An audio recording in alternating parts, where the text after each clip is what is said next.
گزر کر دے، بڑا مجرم ہوں میں تیرا، الہی در گزر کر دے۔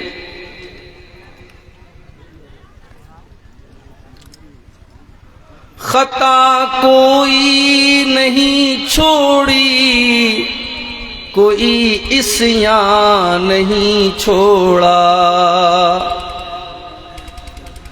خطا کوئی نہیں چھوڑی، کوئی عصیاں نہیں چھوڑا، بس اب کرتا ہوں میں توبہ، الہی در گزر کر دے۔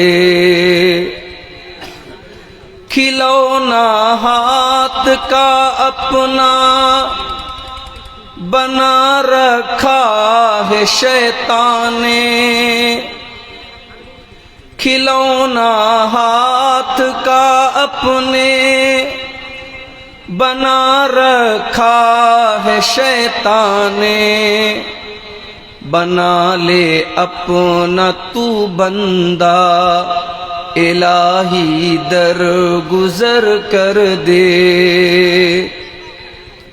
تیرے دینے سے اے مولا تیرا تو کچھ نہ بگڑے گا،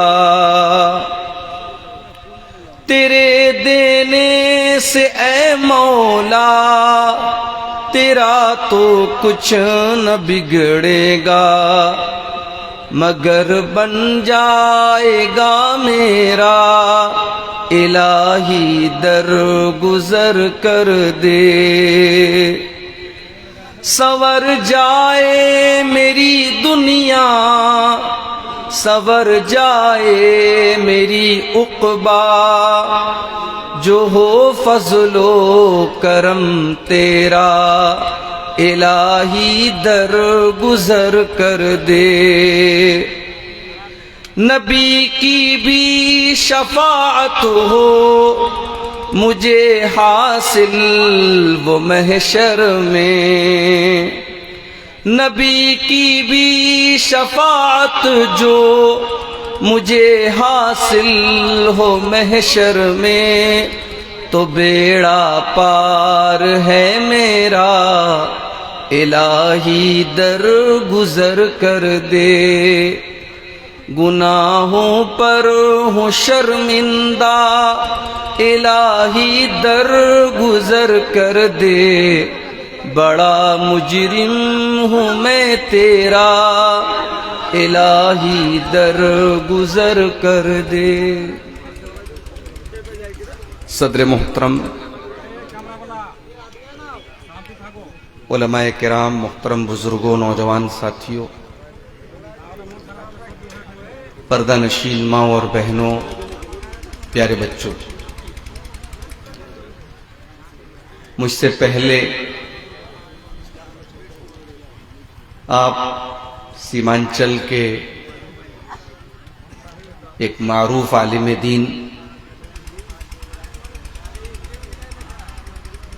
شیخ عبداللہ الکافی المدنی حفظہ اللہ سے خطاب بھی سن رہے تھے اور سوالوں کے جواب بھی سن رہے تھے۔ حقیقت بات تو یہ ہے میرے بھائیوں کہ بعض اوقات ایسا ہوتا ہے کہ ہمارے اپنے علاقے میں، اپنی بستیوں میں بڑی اچھی صلاحیت والے علماء ہوتے ہیں، مگر ہم ان سے جتنا فائدہ اٹھا سکتے ہیں ہم نہیں اٹھا پاتے، کیونکہ ہمارے ذہنوں میں یہ بسا ہوتا ہے کہ نہیں صاحب، کوئی باہر سے آئے گا، کسی دوسرے اسٹیٹ سے آئے گا، کسی دوسرے علاقے سے آئے گا، اس کی بات ہم سنیں گے۔ میں سمجھتا ہوں اسٹیج کے لیے اور جلسوں کے لیے یہ جو سیلیبریٹی کلچر ہے یہ مناسب نہیں ہے۔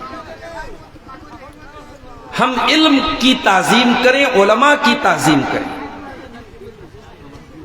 ہم علاقے کے حساب سے ہمارے علاقے کے ہیں تو ہم ان کو وہ احترام نہ دیں جو دینا چاہیے اور باہر کے لوگوں کو زیادہ دیں، یہ مناسب بات نہیں. ٹھیک ہے، ایک مہمان ہے، مہمان کی اپنی ایک عزت ہے، لیکن میں اکثر دیکھتا ہوں صرف آپ کے علاقے کا مسئلہ، پورے انڈیا میں جہاں جہاں یہ مصیبت پائی جا رہی ہے ان تمام علاقوں میں یہ بات کہتا ہوں، اپنے علاقے کے جو اچھے علماء ہیں، جو مستند علماء ہیں، جو باصلاحیت علماء ہیں، ان سے ہمیں فائدہ اٹھانا چاہیے. اور میں یقین کے ساتھ یہ بات کہہ رہا ہوں، بصیرت کے ساتھ یہ بات کہہ رہا ہوں کہ شیخ عبداللہ الکافی حفظہ اللہ اس علاقے کے بڑے باصلاحیت علماء میں سے ہیں، اور ہمیں اور آپ کو ان کی صلاحیت سے فائدہ اٹھانا چاہیے. اللہ تعالی ہم سب کو اپنے علماء کا احترام کرنے کی توفیق عطا فرمائے، آمین. میں بہت سی باتیں مائک پر بولنا نہیں چاہتا کیونکہ یوٹیوبر لوگ بیچارے اس انتظار میں رہتے ہیں کہ ان کو مسئلہ مل جائے. ہر تقریر کے پہلے کچھ نہ کچھ کہانی ہو جا رہی ہے آج کل. میں بالکل آپ کے اس علاقے میں پہنچا ہوں اور ڈائریکٹ اسٹیج پہ بلایا گیا ہوں کیونکہ بہت زیادہ فون آ رہا تھا. 3 4 لوگ فون کر رہے تھے، مولانا کہاں ہیں آپ، کہاں ہیں آپ. میں تو جواب دیتے دیتے تھک گیا. بھائی کوئی ایک آدمی فون کر لے کافی. پھر یہ فون آیا کہ نہیں آپ ڈائریکٹ اسٹیج پر آئیے، پبلک جا رہی ہے، لوگ جا رہے ہیں. اور مجھے بھی اس بات کا احساس ہے، سردی کا موسم ہے. اور بڑا مسئلہ سیمانچل کے جلسوں کا یہ ہے، کہیں اگر میں جلدی نکلنا چاہتا ہوں تو وہاں یہ پرابلم ہے کہ نہیں صاحب آپ کو دیر تک رہنا ہے، آپ بول کر کے چلے جائیں گے تو پبلک چلی جائے گی. اور کہیں اگر مجھے آنے میں کچھ دیر ہو رہی ہے تو وہاں مسئلہ ہے کہ نہیں صاحب آپ جلدی آئیے، آپ نہیں آ رہے اس لیے پبلک بھاگ رہی ہے. جلدی نکلنے میں بھی مسئلہ ہے، دیر میں آنے میں بھی مسئلہ ہے. لیکن بہرحال آپ کے بہت قریب میں ابھی ایک پروگرام میں میرا نام تھا، میں رات میں 3 بجے پہنچا. ساری پبلک جا چکی تھی، اسٹیج ختم ہو چکا تھا، پروگرام میں شامل نہیں ہو پایا. کم سے کم اس لحاظ سے دیکھا جائے تو آج میں آپ کے یہاں دیکھیے. اب یہ یوٹیوبر کی وجہ سے یہ مائک جو ہے نا یہ برابر رکوع کی حالت میں رہے گا. اب یا تو اس کو ہم سارا مائک ہٹا دیں، وہ جتنا بھی آپ سیدھا کرو پھر رکوع میں چلا جائے، نہیں سیدھا ہونا.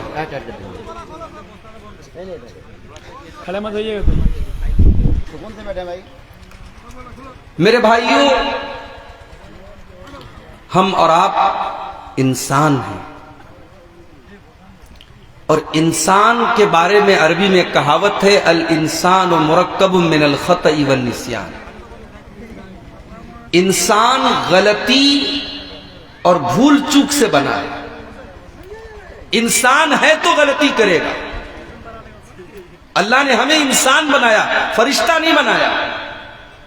فرشتے غلطی نہیں کرتے، فرشتے گناہ نہیں کرتے، فرشتے معصوم ہوتے ہیں. فرشتوں کے بارے میں اللہ نے قرآن میں فرمایا وَيَفْعَلُونَ مَا يُؤْمَرُونَ.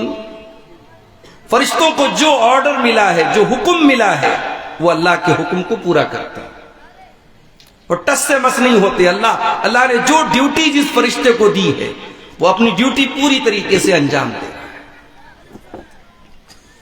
کچھ فرشتے ایسے ہیں جو ہماری ایکٹیویٹی کو ریکارڈ کر رہے ہیں، ان کا نام تو نہیں پتا، اللہ نے ان کو کرامن کاتبین کہا ہے. وَإِنَّ عَلَيْكُمْ لَحَافِظِينَ كِرَامًا كَاتِبِينَ يَعْلَمُونَ مَا تَفْعَلُونَ. ہم نے تمہارے اوپر ایسے فرشتوں کو مقرر کر دیا ہے جو کرامن کاتبین ہیں، بڑے عزت والے، بڑے معزز ہیں، لکھنے والے ہیں. یعلمون ما تفعلون، تم جو کچھ بھی کرتے ہو میرے فرشتوں کو معلوم ہوتا ہے.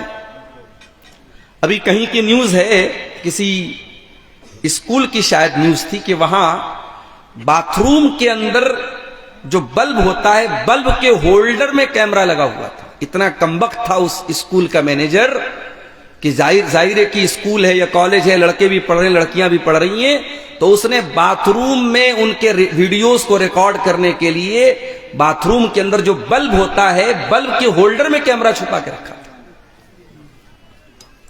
آج کے زمانے میں ہم کسی ہوٹل میں، کسی کمرے میں، کہیں پر بھی سیف نہیں ہے، محفوظ نہیں ہے. کہاں ریکارڈنگ ہو رہی ہے ہم نہیں کہہ سکتے. لیکن آپ سوچئے انسان کا بنایا ہوا جو ریکارڈنگ سسٹم ہے وہ کبھی نہ کبھی تو فیل ہوتا ہوگا، کبھی نہ کبھی تو مشین خراب ہو جاتی ہے، کبھی لائٹ کٹ ہو جاتی ہے، کبھی کیمرہ نہیں کام کرتا ہے. مگر اللہ تعالیٰ نے ہماری اور آپ کی حرکتوں کو ریکارڈ کرنے کے لیے جو ریکارڈنگ سسٹم رکھا ہے اس پر فرشتوں کو تعینات کیا ہے. اور فرشتے 24/7 کام کرتے ہیں. فرشتے کبھی تھکتے نہیں ہیں، فرشتے کبھی آرام نہیں کرتے ہیں. ہماری ایک ایک ایکٹیویٹی کو فرشتے نوٹ کر رہے ہیں. اللہ نے موت کے فرشتے کو مقرر کیا. اگر میری موت لکھی ہے کل صبح 4:55 پر تو میری موت 1 سیکنڈ پہلے بھی نہیں آ سکتی اور میری موت 1 سیکنڈ بعد بھی نہیں آ سکتی. موت کے فرشتے کو اللہ تعالیٰ نے جو ٹائم اس کو حکم ملا ہے، اس ٹائم تجھے فلاں کی روح قبض کرنا ہے، فلاں کی جان لینا ہے، وہ لے لے گا. فرشتے ایسے ہوتے ہیں میرے بھائی. ہم فرشتے نہیں ہیں، ہم معصوم ہیں. ہم انسان ہیں، ہم معصوم نہیں ہیں. فرشتے معصوم ہوتے ہیں. ہم آدم علیہ السلام کی اولاد ہیں. آدم علیہ السلام جنت میں رہ رہے تھے اپنی بیوی حوا کے ساتھ. وہاں نہ نماز پڑھنا تھا، نہ روزہ رکھنا تھا، نہ کوئی عبادت کرنا تھا. بس جنت میں رہنا ہے، کھانا ہے، پینا ہے، انجوائے کرنا ہے. اللہ نے کھلی چھوٹ دے دی. وَقُلْنَا يَا آدَمُ اسْكُنْ أَنْتَ وَزَوْجُكَ الْجَنَّةَ، اے آدم اور اے حوا تم دونوں جنت میں رہو، جو چاہے کھا لو، جو چاہے پی لو، إِلَّا هَذِهِ الشَّجَرَةِ، سوائے ایک درخت کے اس کے قریب نہ جانا، فَتَكُونَا مِنَ الظَّالِمِينَ، ورنہ تم ظالموں میں سے ہو جاؤ گے.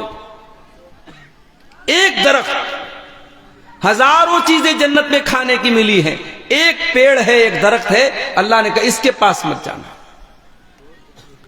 آدم علیہ السلام اور حضرت حوا اس پیڑ کے پاس نہیں جا رہے تھے.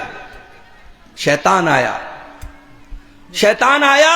بھیس بدل کر کے، اور شیطان نے کہا کہ اے آدم، اے حوا، یہ جو پیڑ ہے نا، اس پیڑ کو کھا لو گے، یہ امرت ہے، اس کو کھا لو گے ہمیشہ جنت میں رہو گے، فرشتے بن جاؤ گے تم.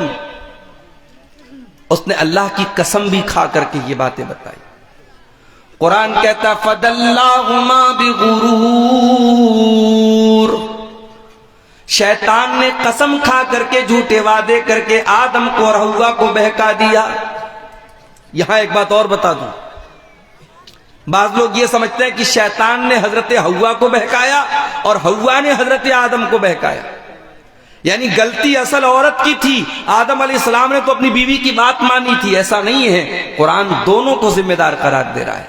فَأَزَلَّهُمَا الشَّيْطَانُ فَأَخْرَجَهُمَا مِمَّا كَانَا فِيهِ، شیطان نے آدم کو بھی بہکایا، شیطان نے حوا کو بھی بہکایا، دونوں کو پھسلا دیا.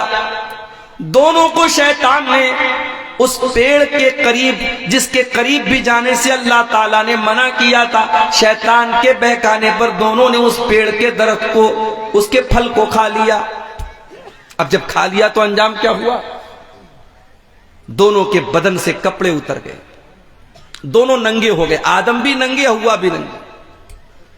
قرآن کہتا ہے فَتَفِقَا يَقْصِفَانِ عَلَيْهِمَا مِن وَرَقِ الْجَنَّةِ، آدم اور حوا دونوں جنت کے پتوں کو توڑ توڑ کر کے اپنی شرمگاہ کو ڈھانپنے لگے، اپنی باڈی کو کور کرنے لگے.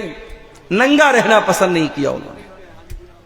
آج دنیا میں ترقی کی علامت ہے، گوا میں چلے جاؤ، بڑے بڑے بیچز پہ چلے جاؤ، سمندر کے کنارے مادر ذات ننگے مرد و عورت پڑے ہوئے ہیں، اور اس کو دنیا ترقی کا نام دیتی ہے، اس کو دنیا فیشن کا نام دیتی ہے.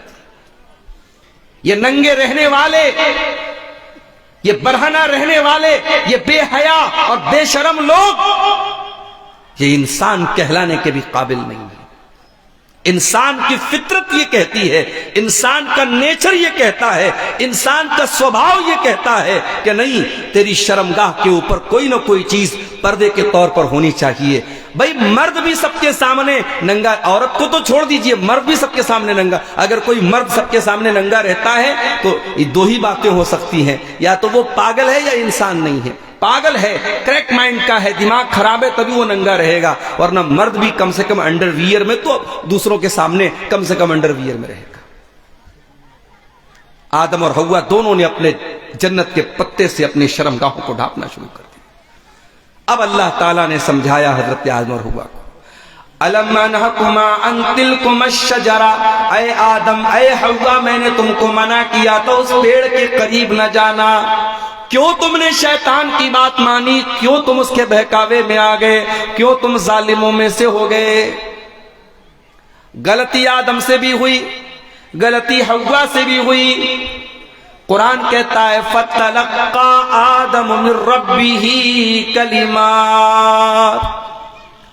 اب آدم علیہ السلام کے دل میں خیال آیا، ہاں مجھ سے غلطی ہو گئی، اب میں اللہ سے معافی مانگنا چاہتا ہوں۔ کیسے مانگوں؟ اے اللہ تو کتنا کریم ہے، تو کتنا رحیم ہے کہ تو نے آدم سے غلطی کے باوجود تو نے آدم کو توبہ کرنے کا طریقہ بھی سکھایا۔ اللہ نے آدم کے دل میں وہ کلمات ڈالے، وہ دعا ڈالی، جو دعا اللہ تعالیٰ نے قرآن میں بیان کی، ربنا ظلمنا انفسنا وان لم تغفر لنا وترحمنا لنكونن من الخاسرین۔ اے پروردگار، ہم نے اپنی جانوں پر بڑا ظلم کیا ہے۔ اے پروردگار، ہم نے اپنی جانوں پر بڑا ظلم کیا ہے، بڑا اتیاچار کیا، اور اگر تو نے نہیں معاف کیا، اگر تو نے رحم نہ کیا، لَنَكُونَنَّ مِنَ الْخَاسِرِينَ، تو ہم خسارہ نقصان اٹھانے والوں میں سے ہو جائیں گے۔ یہ دعا کی آدم اور حوا نے، اور جب یہ دعا کی اللہ نے دونوں کی دعا کو قبول کیا، دونوں کی توبہ کو قبول کیا، لیکن اللہ نے کہا کہ اب تم جنت میں نہیں، اب تم زمین پہ جاؤ گے، اب زمین پہ جاؤ گے، دنیا میں رہو گے۔ اب یہ آدم اور حوا دنیا میں کہاں آئے، اس کے بارے میں کوئی اوتھینٹک روایت تو نہیں ملتی، لیکن تاریخ کی کتابوں میں یہ لکھا ہے کہ حضرت آدم علیہ السلام جو تھے وہ انڈیا یا شری لنکا کے کسی علاقے میں اترے تھے، اور حضرت حوا جو تھیں وہ جدہ میں اتری تھی، اس لیے جدہ، عربی میں جدہ بولتے دادی کو، تو چونکہ وہاں پہ حضرت حوا اتری تھیں اس لیے اس جگہ کا نام جدہ، سعودی عرب کے اندر جو بہت بڑا شہر ہے، مشہور علاقہ ہے جدہ، وہاں پہ یہ تاریخ کی ایک روایت ہے، ہم یہ نہیں کہہ سکتے کہ یہ اوتھینٹک ہے، معتبر ہے، بس تاریخ کی کتابوں میں یہ لکھا ہے، اس کے معتبر ہونے کی کوئی گارنٹی نہیں ہے۔ دونوں کو اللہ تعالیٰ نے زمین پہ اتارا۔ ہم آدم اور حوا کی اولاد، اللہ نے ہمیں اور آپ کو آدم اور حوا کی اولاد بنایا ہے، انسان بنایا ہے۔ ہماری فطرت میں غلطی کرنا ہے، ہم سے غلطیاں ہوں گی، ہم سے خطائیں ہوں گی۔ خطا کا ہو جانا اتنی بڑی بات نہیں ہے، بڑی بات یہ ہے کہ ہم خطا کے بعد، غلطی کے بعد ہم توبہ کریں، ہم اللہ سے معافی مانگے۔ اللہ کے پیارے نبی فرماتے ہیں کل بنی آدم خطاء وخیر الخطائین التوابون، تمام کے تمام آدم کی اولاد خطا کرنے والے ہیں، اور تمام خطا کاروں میں سب سے بہترین خطا کار وہ ہے جو توبہ کر لیں، اللہ سے معافی مانگ لیں، اللہ کی طرف رجوع کر لیں۔ دنیا میں کیا ہوتا ہے، ایک انسان ایک بار غلطی کرتا ہے ہم معاف کر دیتے ہیں، دو بار غلطی کرتا ہے ہم معاف کر دیتے ہیں، تین بار غلطی کرتا ہم، جب بار بار غلطی کرے تو ہمارا بھی برداشت کا جو مادہ ہوتا ہے وہ پورا ہو جاتا ہے۔ باپ بیٹے کی ایک بار غلطی معاف کرتا ہے، دو بار غلطی معاف کرتا ہے، جب بیٹا بار بار غلطی کرتا ہے تو باپ کہتا ہے نہیں اب تو غلطی نہیں کر رہا ہے، تو بدتمیزی کر رہا ہے، پھر باپ بھی بیٹے کو گھر سے نکال دیتا ہے۔ ماں اپنے بچے سے بہت پیار کرتی ہے، لیکن ماں بھی اپنے بچے کی بدتمیزیوں اور اپنی بچے کی غلط حرکتوں پر ڈانٹتی ہے، مارتی ہے، سزا دیتی ہے۔ ماں اتنی رحم دل ہونے کے باوجود بھی ایسا موقع بھی آتا ہے کہ ماں بھی اپنے بچے کو معاف نہیں کرتی۔ میرے پیارے ساتھیوں، جس طریقے سے ایک ماں کو اپنے بچے سے بہت پیار، ایک باپ کو اپنے بچے سے بہت پیار ہے، اس سے کئی کروڑ گنا زیادہ، اس سے کئی کروڑ گنا زیادہ اللہ تبارک و تعالیٰ اپنے بندوں سے پیار کرتا، اپنے بندوں سے محبت کرتا ہے۔ وہ اللہ بندوں کی خطاؤں کے باوجود، بندوں کے گناہوں کے باوجود اللہ تعالیٰ اپنے تمام بندوں کو دعوت دیتا ہے، اے میرے بندو آ جاؤ، حل من مستغفر فاغفر لہ۔ ہر رات آسمان دنیا پر اللہ تعالیٰ نازل ہوتا ہے اور آواز دیتا ہے کوئی گناہوں کی معافی مانگنے والا، ہے کوئی اپنے گناہوں پر رونے والا، ہے کوئی اپنے گناہوں پر گڑ گڑانے والا؟ میں اپنے بندے کی توبہ کو قبول کرنے کو تیار ہوں، میں اپنے بندے کو معاف کرنے کو تیار ہوں۔ چلیے آپ کی جنرل نالج میں ایک اضافہ کر دیتا ہوں۔ قرآن کریم کی ایسی کون سی آیت ہے جو سب سے زیادہ رحمت کی امید دلاتی ہے؟ علماء کو شاید پتا ہوگا، آپ لوگوں سے، عوام سے میرا سوال ہے کہ قرآن کی ایسی کون سی آیت ہے جس میں اللہ تعالیٰ اپنی رحمت کی سب سے زیادہ امید دلاتا ہے؟ سورہ زمر کی آیت نمبر 52 ہے۔ ذرا سنیے گا اس آیت کو۔ عبداللہ ابن مسعود جیسے صحابی کہتے ہیں کہ قرآن میں سب سے زیادہ امید دلانے والی یہی آیت ہے۔ قُلْ يَا عِبَادِيَ الَّذِينَ أَسْرَفُوا عَلَىٰ أَنفُسِهِمْ لَا تَقْنَطُوا مِن رَّحْمَةِ اللَّهِ إِنَّ اللَّهَ يَغْفِرُ الذُّنُوبَ جَمِيعًا إِنَّهُ هُوَ الْغَفُورُ الرَّحِيمُ۔ اے نبی آپ فرما دیجئے، آپ کہہ دیجئے، اے میرے وہ بندو، الذین اسرفوا علی انفسہم، جنہوں نے گناہ کر کر کے اپنے جانوں کے اوپر بہت ظلم کیا ہے، بہت اتیاچار کیا ہے، شرابیوں، زانیوں، حرام کام کرنے والوں، غلط کام کرنے والوں، اللہ کو ناراض کرنے والوں، جتنے بڑے بڑے بھی تم نے گناہ کیے، آ جاؤ۔ قل یا عبادی الذین اسرفوا علی انفسہم، اے اللہ کے وہ بندو جنہوں نے گناہ کر کر کے، پاپ کر کر کے، اللہ کو ناراض کر کر کے اپنی جانوں کے اوپر بہت بڑا ظلم کیا ہے۔ اچھا ایک بات پر آپ نے غور کیا؟ گناہ کرنے والا اپنے اوپر ظلم کرتا ہے۔ بھائی شراب پی رہا ہے ایک انسان، شراب سے کسی دوسرے کو تو تکلیف نہیں پہنچا رہا ہے، مگر اپنے اوپر ظلم کر رہا ہے۔ زنا کرنے والا اپنے اوپر ظلم کر رہا ہے، جھوٹ بولنے والا اپنے اوپر ظلم کر رہا ہے، غیبت کرنے والا اپنے اوپر ظلم کر رہا ہے۔ گناہ سے بڑا ظلم انسان اپنے نفس کے اوپر نہیں کرتا۔ جب بھی انسان کوئی گناہ کرے، وہ اپنے باپ آدم کی وہ دعا کو یاد کر لے۔ گناہ کر کے کوئی فائدہ ہم نہیں کرتے، 2-4 منٹ لذت مل جائے گی، تھوڑا مزہ مل جائے گا، تھوڑا موج مستی ہو جائے گی، مگر گناہ کی سزا ہمیں کو بھگتنی پڑے گی۔ اسی لیے قرآن گناہ کو اپنی جان پر ظلم کہتا ہے۔ قل یا عبادی الذین اسرفوا علی انفسہم، اے نبی آپ کہہ دیجئے، اے میرے وہ بندو جنہوں نے گناہ کر کر کے اپنی جانوں کے اوپر ظلم کیا ہے، لا تقنطوا من رحمت اللہ، تم اللہ کی رحمت سے کبھی مایوس نہ ہونا، اللہ کی رحمت سے کبھی مایوس نہ ہونا۔ اللہ اکبر، اللہ اکبر، کتنا کریم ہے وہ رب، کتنا کریم ہے وہ رب، کہ وہ رب گنہگاروں سے کہہ رہا ہے کہ اللہ کی رحمت سے مایوس مت ہونا۔ قرآن کریم کے 30ویں پارے میں ایک سورت ہے، سورۃ البروج، شاید آپ کو یاد بھی ہوگی، والسماء ذات البروج۔ اس میں ایک واقعہ اللہ نے بیان کیا۔ ایک زمانے میں ایمان لانے والوں کو بڑی سزا دی گئی تھی، خندق کھود کر کے جلا دیا گیا تھا، چھوٹے چھوٹے بچوں کو آگ میں جلا دیا گیا. جیسے سیریا کے اندر بھی ایسے ایسے مناظر مل رہے ہیں کہ جن کو دیکھ کر کے حیرت ہوتی ہے کہ بشار الاسد نے کتنا ظلم کیا تھا سیریا کی مظلوم عوام کے اوپر. اجتماعی قبریں مل رہی ہیں, ایک ایک جگہ سینکڑوں لوگوں کو اکٹھے قبر میں ڈالا گیا, اور اس ظالم نے صرف قبر میں نہیں ڈالا, قبر میں ڈالنے کے بعد اس میں کیمیکل ڈالا تاکہ ان کی لاشیں گل کر کے مٹی میں مل جائیں, اور ان قبروں پر بلڈوزر چلایا. اور افسوس تو اس بات کا ہے, اتنا ظلم کرنے والا اور لاکھوں مسلمانوں کا ہتھیارہ بشار الاسد, اس کی حمایت کون کرتا تھا, اس کا سپورٹ کون کرتا تھا؟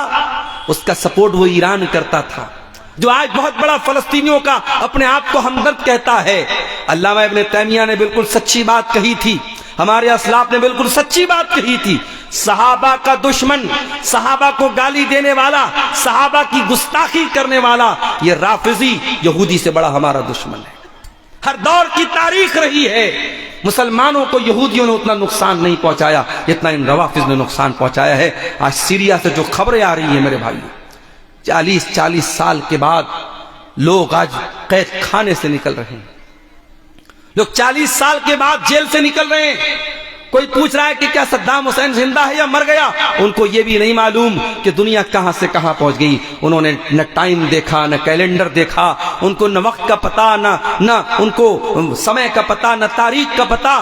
40 سال کے بعد لوگوں نے سورج کو دیکھا ہے, دھوپ دیکھی ہے. میرے پیارے ساتھیوں, اسی دھرتی پر ہم نے وہ ظلم و ستم بھی دیکھا ہے. ہر دور میں ایسے ظالم رہے ہیں, لیکن یاد رکھو, جتنا ظالم چاہے جتنا بھی ظلم کر لے, ظالم کا انجام ایک دن برا ہونے والا ہے. ظالم ایک دن برے گھاٹ کو پہنچنے والا ہے. ہر ظالم اپنے انجام کو پہنچنے والا ہے. ہر ظالم یاد رکھے, ظلم کی انتہا ہونی ہے, ظلم کا خاتمہ ہونا ہے, اور عدل و انصاف کے سورج کو چمکنا ہے. ہزاروں سال پہلے ایمان والوں کو ظالموں نے خندقوں میں ڈال دیا تھا, باقاعدہ زمین کے اندر گڈھے کھود کر کے ان کو جلا ڈالا تھا, ایمان والوں کو زندہ جلا دیا تھا. اللہ تعالیٰ اپنے ان ایمان والوں کا تذکرہ کرتے ہوئے فرماتا ہے, وَالسَّمَاءِ ذَاتِ الْبُرُوجِ وَالْيَوْمِ الْمَوْعُودِ قُتِلَ أَصْحَابُ الْأُخْدُودِ النار ذات الوقود اذ هم عليها قعود وهم على ما يفعلون بالمؤمنين شهود. قسم آسمان کی جس میں بڑے بڑے ستارے چمک رہے ہیں, قسم ہے اس دن کی جس دن کا وعدہ کیا گیا ہے. خندق میں ڈال کر کے ایمان والوں کو مارا گیا تھا, ان کو مارنے والے ہلاک ہو جائیں گے. جو آگ میں ایمان والوں کو جلا رہے تھے اور کھڑے ہو کر کے تماشا دیکھ رہے تھے. وَمَا نَقَمُوا مِنْهُمْ إِلَّا أَن يُؤْمِنُوا بِاللَّهِ الْعَزِيزِ الْحَمِيدِ. ایمان والوں کو وہ کس بات کی سزا دے رہے تھے؟ ان کو اسی بات کی سزا دے رہے تھے کہ ایمان والے ایک اللہ کے اوپر ایمان لائے, صرف ایمان کی سزا دے رہے تھے. اللہ کے نبی فرماتے ہیں, مسند احمد کی روایت ہے, جب آگ جلائی گئی, اس آگ میں ایک عورت اپنے دودھ پیتے بچے کو لے کر کے جا رہی تھی. ماں تو ماں ہوتی ہے, ماں کا کلیجہ ایک بار کے لیے دہل گیا, ماں کے قدم پیچھے ہٹنے لگے. اللہ تبارک و تعالیٰ نے اس عورت کے دودھ پیتے بچے کو زبان دی, اور اس بچے نے اپنی ماں سے کہا, یا امی اقتحمی, اے میری ماں اس آگ میں چلی جا, اس آگ میں کود جا, اللہ کے عذاب کے مقابلے میں یہ آگ کچھ نہیں ہے, اے میری ماں تو اس آگ میں چلی جا. غور کیجئے, اتنے بڑے ظالم تھے وہ لوگ, ایمان والوں کو زندہ جلا دیا. اب اللہ تعالیٰ جب ان کا ذکر کرتا ہے تو کیا کہتا ہے؟ ان الذين فتنوا المؤمنين والمؤمنات ثم لم يتوبوا فلهم عذاب جهنم ولهم عذاب الحريق. جنہوں نے ایمان والے مردوں کو جلایا، ایمان والی عورتوں کو جلایا، ثم لم یتوبوا، اور انہوں نے توبہ نہیں کی، ان کو جہنم کا عذاب ملے گا، ان کو جلایا جائے گا جہنم کی آگ میں۔ یعنی اللہ تعالیٰ یہ بتانا چاہتا ہے میرے ایمان والے بندوں کو جلانے کے بعد، ان کے اوپر اتنا بڑا ظلم و ستم کرنے کے بعد بھی اگر وہ توبہ کر لیتے، اگر وہ اللہ سے معافی مانگ لیتے، اگر وہ اللہ کے سامنے گڑ گڑا لیتے، اگر وہ اللہ کے سامنے رو لیتے تو اللہ ان کو معاف کر دیتا۔ اللہ کے ولیوں کے قاتل، ایمان والوں کے قاتل، ایمان والوں کو زندہ جلا دینے والے ظالم، اللہ ان کے بارے میں کہہ رہا ہے اگر وہ توبہ کر لیتے تو ہم معاف کر دیتے۔ میرے پیارے ساتھیوں، ہم اور آپ کہاں کھڑے ہیں؟ اے گنہگاروں، اے اللہ کو ناراض کرنے والوں، اے گناہوں کی دلدل میں مبتلا اللہ کے بندوں، آؤ قرآن کی آیت تمہیں دعوت دے رہی ہے، قُلْ يَا عِبَادِيَ الَّذِينَ أَسْرَفُوا عَلَىٰ أَنفُسِهِمْ لَا تَقْنَطُوا مِن رَحْمَةِ اللَّهِ، اے میرے وہ بندو جنہوں نے گناہ کر کے اپنی جانوں کے اوپر ظلم کیا ہے، لا تقنطوا من رحمت اللہ، تم اللہ کی رحمت سے کبھی مایوس نہ ہونا، ان اللہ یغفر الذنوب جميعا، تم ایک بار اللہ سے معافی تو مانگ کے دیکھو، تم ایک بار اللہ سے توبہ تو کر کے دیکھو، ایک بار اللہ کے سامنے رو کر کے دیکھو، ایک بار اللہ کے سامنے گڑ گڑا کر کے تو دیکھو، اللہ تمہارے سارے گناہوں کو معاف کر دے گا۔ اللہ کے نبی فرماتے ہیں، ترمذی کی صحیح روایت ہے، دو آنکھیں ایسی ہیں جو جہنم کے اندر نہیں جا سکتی، دو آنکھیں ایسی ہیں جو جہنم کی آگ میں نہیں جائیں گی، عین باتت تحرس فی سبیل اللہ، ایک وہ آنکھ ہے جو اللہ کی راہ میں چوکیداری کر رہی ہے، اللہ کی راہ میں پہرے داری کر رہی ہے، دشمن کی فوج آنے والی ہے اور بارڈر پر کھڑی ہو کر کے وہ پہرے داری کر رہی ہے، اس آنکھ کی اللہ تعالیٰ حفاظت کرے گا، اس آنکھ کو جہنم کی آگ میں نہیں ڈالا جائے گا۔ وَعَيْنٌ بَكَتْ مِنْ خَشْيَةِ اللَّهِ، اور ایک وہ آنکھ بھی اللہ کے عذاب میں کبھی مبتلا نہ ہوگی جس آنکھ سے اللہ کے خوف سے آنسو بہتا ہو، جو آنکھ اللہ کے خوف سے رویا کرتی ہو، جس آنکھ سے توبہ کے آنسو نکلتے ہو، جس آنکھ سے ندامت کے آنسو نکلتے ہو۔ مگر آج ہماری آنکھیں بھی خشک ہو گئیں، یہ آنکھیں خشک ہیں مولا، انہیں رونا نہیں آتا، یہ آنکھیں خشک ہیں مولا، انہیں رونا نہیں آتا، کیونکہ آنکھوں کا تعلق دل سے ہے، جب دل کٹھور ہو جائیں گے تو آنکھوں سے آنسو بھی نہیں نکلیں گے۔ میرے بھائی توبہ کرو میرے بھائی، اور کون سی توبہ؟ قرآن کا 28واں پارہ اٹھاؤ، توبہ تو ہم بھی کرتے ہیں۔ رات میں تقریر سنی نماز کے اوپر، دل میں خیال آیا یار مولانا صاحب نے نماز کے اوپر تقریر کی ہے، آج تک میں نماز نہیں پڑھتا تھا، پڑھنا چاہیے، غلط کرتا تھا میں، رات میں توبہ کر لیا، صبح فجر میں پھر گول ہو گیا، فجر کی نماز پھر نہیں پڑھی۔ شرابی نے رات میں توبہ کی کہ شراب نہیں پیوں گا، صبح پھر شراب کا بوتل لے کے نکل گیا، یہ توبہ نہیں ہے، یہ توبہ کا مذاق ہے۔ میرے پیارے ساتھی، اللہ کو کون سی توبہ پسند ہے؟ کون سی توبہ اللہ تعالیٰ کے قبول کی جائے گی اور کون سی توبہ کا کوئی مطلب ہے؟ اللہ کیا آؤ دیکھو، قرآن کا 28واں پارہ سورہ تحریم کے اندر اللہ فرماتا ہے، یا ایھا الذین آمنوا توبوا الی اللہ توبۃ نصوحا، اے ایمان والو اللہ سے سچی توبہ کرو۔ سچی توبہ، سچی توبہ کس کو کہتے ہیں؟ نوٹ کر لو، سچی توبہ کے اندر 3 چیزیں ہونی ضروری ہیں۔ سچی توبہ کرنا ہے تو 3 چیزیں ضروری ہیں۔ نمبر 1، الاقلاع عن المعصیہ، جس گناہ سے توبہ کر رہے ہو اس گناہ کو فوراً چھوڑنا پڑے گا۔ شرابی شراب سے توبہ کرنا چاہتا ہے، شراب کو چھوڑنا پڑے گا۔ زانی زنا سے توبہ کرنا چاہتا ہے، زنا کو چھوڑنا پڑے گا۔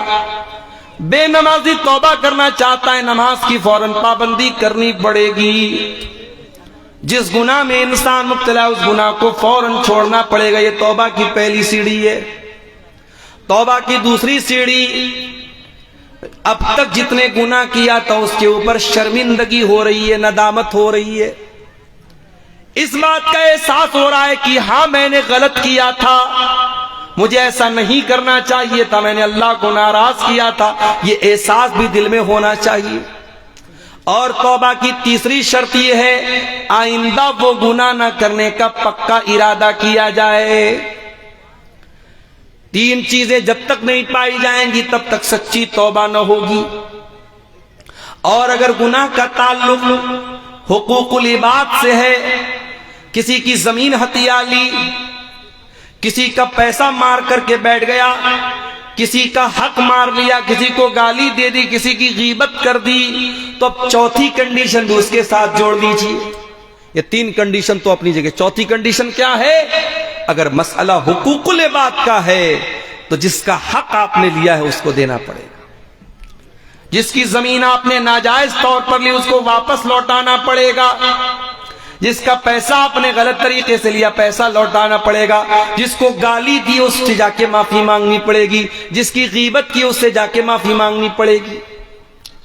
اگر آپ نے پیسے کے بدلے پیسہ نہ دیا، زمین کے بدلے زمین نہ دیا، سونے کے بدلے سونا نہ دیا، کھیت کے بدلے کھیت نہ دیا، تو کل قیامت کے دن سونا کے بدلے زمین کے بدلے کھیت کے بدلے پیسے کے بدلے آپ کو اپنی نماز دینا پڑے گا، آپ کو اپنا روزہ دینا پڑے گا، آپ کو اپنی عبادتیں دینی پڑیں گی، آپ کو اپنی نیکیاں دینی پڑیں گی۔ اور جب نیکی ختم ہو جائے گی اللہ کے نبی فرماتے ہیں سامنے والے کے گناہ انسان کے اوپر لاد دیے جائیں گے، گناہ لاد دیے جائیں گے۔ انسان دنیا میں بڑی محنت سے نیکی کرتا ہے، اللہ کو راضی کرتا ہے، ایک ایک نیکی بڑی قیمتی ہوتی ہے، اور قیامت کے دن ایک ایک نیکی کی بڑی اہمیت ہوگی۔ میرے پیارے ساتھیوں، حقوق العباد میں اگر ہم نے کوتاہی کی ہے تو یہ کوتاہی ہماری نیکیوں کو برباد کر دے گی، اور سامنے والے کے گناہ ہمارے اوپر نعوذ باللہ ثم نعوذ باللہ لاد دیے جائیں گے۔ اس لیے اللہ کہتا ہے یا ایھا الذین آمنوا توبوا الی اللہ توبۃ نصوحا، اے ایمان والو جب توبہ کرنا ہے تو سچی توبہ کرو، جب تم سچی توبہ کرو گے عسیٰ ربکم ان یکفر عنکم سیئاتکم، تب اللہ تعالیٰ تمہارے گناہوں کو مٹا دے گا، ویدخلکم جنات تجری من تحتہا الانہار، اور اللہ تعالیٰ تم کو جنت میں داخل کرے گا۔ ایک بات اور بتاؤں آپ کو، ایک ہوتی ہے حدیث قدسی، نام سنا ہے حدیث قدسی کا؟ حدیث قدسی کس کو بولتے ہیں؟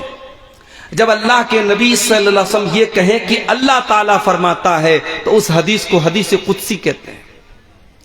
اب سوال یہ پیدا ہوتا ہے جب حدیث قدسی میں بھی اللہ تعالیٰ فرماتا ہے اور قرآن میں بھی اللہ تعالیٰ فرماتا ہے تو قرآن میں اور حدیث قدسی میں کیا فرق ہے؟